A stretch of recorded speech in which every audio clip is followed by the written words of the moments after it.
Après ces émotions, après le très très froid, le très très chaud, le nouveau défi fou de Ludo le Fou, Ludovic Chorgnon, qui avait, vous en souvenez peut-être, relevé un challenge au cercle polaire, un triathlon de l'extrême dans l'endroit le plus froid du monde. Vous voyez ces images, eh bien, il se lance un nouveau défi, battre un nouveau record dans l'endroit, cette fois-ci le plus chaud de la planète, 50 degrés, la vallée de la mort.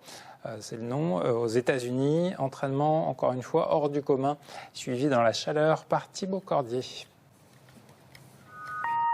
Pédaler sans répit, travailler à la sueur de son front. Se dépasser, encore et toujours, Ludovic Chorgnon sait qu'il n'a pas le droit à l'erreur. Comment je maîtrise ma température corporelle. Faut pas que... Je sais que c'est un risque important et que j'ai pas le droit de déraper. Son prochain défi, faire l'Ironman le plus chaud du monde. En clair, faire de l'ultra-triathlon dans la vallée de la mort aux États-Unis. Une première mondiale. Là-bas, les températures tutoieront les 55 degrés.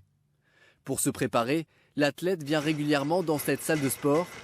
2 heures dans ce sauna avec son vélo pour tester son corps à une chaleur extrême. Ce qui est le plus important pour moi, c'est pas la capacité à résister à cette chaleur-là, c'est de maîtriser, de connaître parfaitement les fréquences cardiaques auxquelles j'évolue et dans lesquelles je suis à la fois confortable, efficace.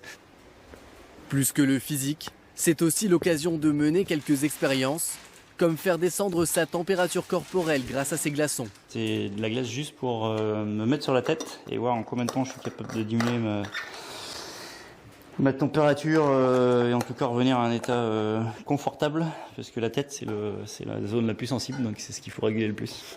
En février dernier, Ludovic a déjà battu un premier record, faire l'Ironman le plus froid jamais réalisé.